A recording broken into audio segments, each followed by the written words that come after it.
მოგესალმებით მეგობრებო. ცოტა უცნაური სიტუაციიდან და ცოტა ვისაუბროთ ეხლა ისე ჩემს არხზე, რომელიც ამ ბოლო დროს ცოტა უყურადღებოდაა დატოვებული.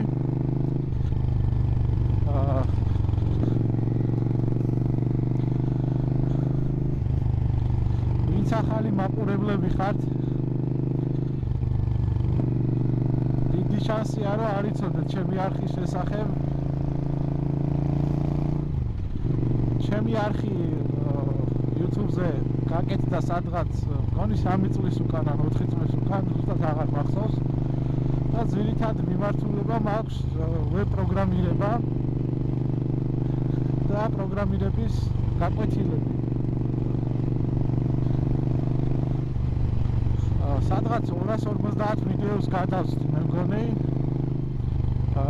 ვინც პირველად უყურეთ ეხლა ჩემს ვიდეოს და პროგრამირებით დაინტერესებული ხართ და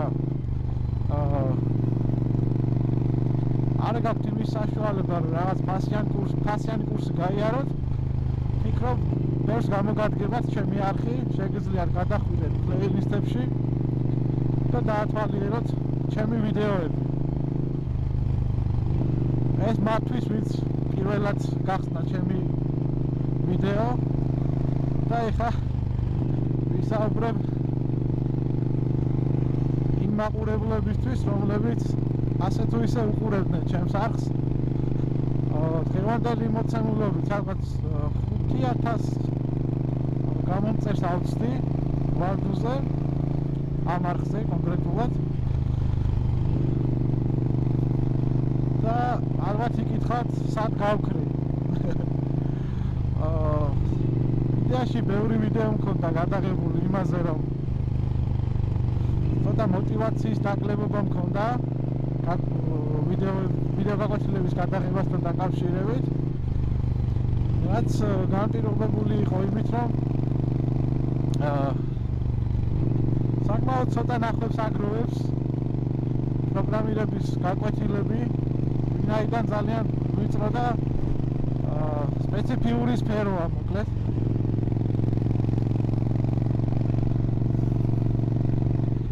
შესაბამისად ჩემს მოტივაციაზე ცოტა იმოქმედა.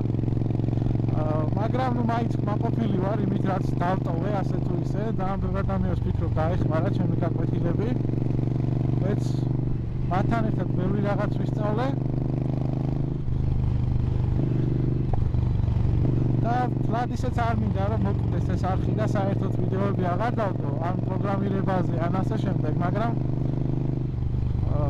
ბევრი ვიფიქრეთ, ცოტა ვიფიქრე, მაინც მოვიფიქრე ესეთი რაღაც, რომ ნელ-ნელა გავაცოცხლებ და რაღაც ყოველდღიურ ვიდეოებსაც გადავიღებ და დავდებ ხოლმე ამ არხზე და მოტივაციიდან გამომდინარე შეიძლება ისევ გავაგრძელო პროგრამირების ვიდეოების გადაღებაც.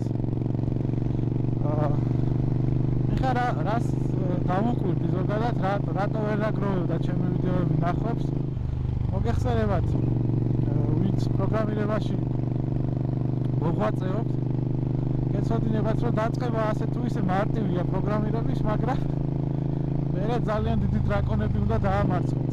ელემენტარულად რო ვთქვათ, პირველ რიგში ჩვენი თავი, რაც გულისხმობს იმას, რომ დისციპლინა უნდა გამოვიმუშავოთ, რომ გავხდეთ ნორმალური პროგრამისტი. სამწუხაროდ ბევრს არ აქვს ეს და პირველი გაკვეთილები ასე თუ ისე ნახვებს აგროვებ და მაგრამ მერე რაც უფრო და უფრო სიღრმეებში მიდიხარ, მაყურებელიც აკლდება. და სიმართლე გითხრათ, საკმაოდ დიდ დროს მოითხოვს მსგავსი ვიდეოების გადაღება. ანუ ჩემს არხის გარდა მაქვს საიტი, სადაც ყველა ვიდეო გაკვეთილს უმეტესობას 90% ასევე ტექსტურათაც წერდი, დოკუმენტაციურად, ქართულად, ვალდუქონზე და საკმაოდ დიდი დრო მიქონდა. შესაბამისად, ჩემი ძირითადი პროფესია მაინც პროგრამირებაა და ყოველდღიურად მიწევს ხოლმე კოდის წერა და კიდე კომპიუტერთან ჯდომა. და თან ცოტა ნახვებიც რომ მოდის, სიმართლე გითხრათ, არ არის რა. კარგი გრძნობა რომ ამდენ წვალობდა ბევრი ნახობი არ გროვდება კატუწულში არ ჩამომართვათ მაგრამ ფაქტი ესეა რა და წარმოვიდგინეთ მთელი დღე მუშაობ მე კიდე კომპიუტერთან ხარ ვიდეოს აკეთებ და მოკლედ ძალიან ცოტა დრო მშებოდა რომ რაღაც გამოსულიყავი HR-ზე და ელემენტარული გარემო შემეკითხა და სულ კომპიუტერი და ახლა მოვიფიქრე ესეთი რაღაც რომ ვინც მე მიცნობს ჩემს არხზე ჩემი გამომწერები შეიძლება იცოდეთ რომ მე ძალიან მიყვარს მოტოციკლეტები და მოკლედ ხშირად ვკატავებ ხოლმე მოტოციკლებით და რაღაცნაირად მინდა რომ ეს მოტო ვლოგები გავაკეთო იმიტომ რომ ძირითადად ჰობია გარეთ გამოდიხარ კარგი ამინდები თუა სუფთაა ერთად სუნთქავ ხშირად მეგობრები ერთად ვკატავებთ ხოლმე და რატომაც არა გადავიღოთ თქვენს გაერთობით ვისაც გაინტერესებთ და შედლების დაგვარად აქაც ჩემს გამოცდილებას გაგიზიარებთ ასე რომ ვარდიქოს ნელ-ნელა გავაცოცხლეთ ვარდის არხს მაგრამ ვერ შეგპირდებით რომ რა ყოველდღიურად ისევ დავდებ ადრე როგორც აქტიურობდი ვინაიდან ძირითადი თემები რაც ქონდა კონკრეტულად HTML, CSS, JavaScript-ზე ძირითადად გავიარე და ეხლა ნაკლებად დიდი სურვილი მაქვს იმის რომ ბევრი ვიდეო სიმართლე გითხრათ პირველად როცა ვიწყებდი ამ საქმეს ცოტა უხარისხოდ შეიძლება ვთქვა არის მაგრამ ნაკლებად მაქვს იმის мотиваცია რომ ახლიდან გადავიღო ეს მთელი კურსი და ახლიდან გავწვი ამდენი შრომა მაგრამ არაფერს არ გამოვრიცხავ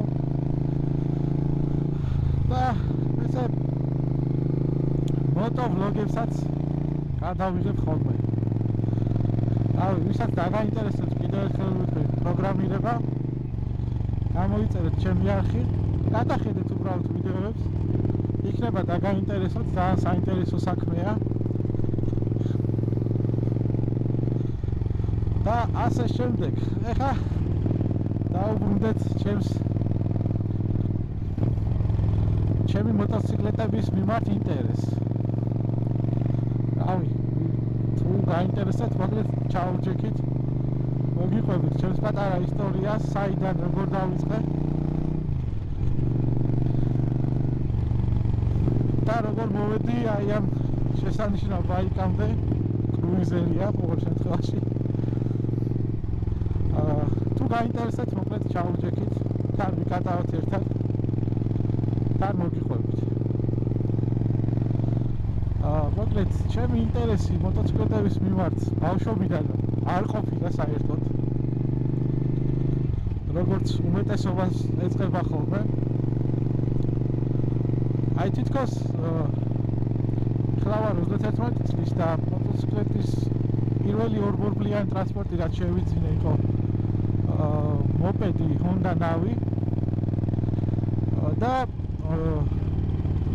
მოგიყვებით ახლა საიდან როგორანაირად თითქოს აი როგორც მახსოვს 25-ის ვიყავი თუ 26-ის ზუსტად არ ვიცი მაგრამ თითქოს აქამდე ისე მოვედი რომ საერთოდ არც არსებობდა მოტოციკლეტები ჩემთვის საერთოდ არ არსებობდა და საიდან გამოჩნდა ახლა ჩემი ახლობელი დეიდაშვილი კერძოდ გიგა არაბული იყო იმ პიროვნებათაგანი რომელსაც აინტერესებდა ეს მოტოციკლეტები და შეიძინა პირველად მან რაღაც ინდური მოტოციკლეტი 125 კუბური სანტიმეტრის ძრავი ჰქონდა და გადააკეთა ეგრევე კაფე რეისერად თუ მოვიძიე სურათები ჩავსვავ როგორი ტიპის იყო და მაინც არ მქონდა ესეთი ინტერესი რა აი ერთხელაც არ მქონია რომ აი რა ხდება როგორ ხდება ამ დროს მე მუშაობდი მუცუბიძეზე და ცხოვრობდი დიდიღომში და ერთხელაც მოგვივიდა ახალი თანამშრომელი მიშა აქედან მივესალმები ფარველას და ზუსტად მაგას ყავდა იგივე მოდელი Honda Navi და ძალიან საცობში მოხვდი რა, აი ძალიან საცობში. ფაქტიურად გავალი საცობი იყო 2 საათი ვიდექი ერთ ადგილზე და ამ მიშას ეს მოპედი რომ ნახე ძალიან დამაინტერესა, რა, უცბად მოვდივარ, მაგას იწახდა ძალიან კომფორტულია, ცოტა სწავს. თამაში ჩემი მანქანა ძალიან ბევრს სწავდა, რაც ყავდა. ხო და დავინტერესდე. და ერთ დღესაც ისე ცაცობში გავიჭედე. რომ აი ძალიან შემძულდა თბილისში მანქანებით მოძრაობა. შესაბამისად, აი ესე სპონტანურად ავდექი. თანხა მქონდა, რაღაც გადანახული თანხა. მიშა გამოყვა და ერთ-ერთ მაღაზიაში ვიყიდე Honda Navi. მაშინ არც მართვის მოწმობა არ მქონდა. და ეგ იყო ჩემი პირველი დაჯდომა მოპედზე. ნუ ბავშვობაში ერთხელ ნაკატავები ვიყავი კახეთში, ახმეტაში კერძოდ სპორტ ბაიკზე, მაგრამ ნუ დავიწყებულიც მქონდა. და აქედან დავიწყე მოტოციკლეთის გაცნობა და ზოგადად ორი თვალის, ორი ბოლოს.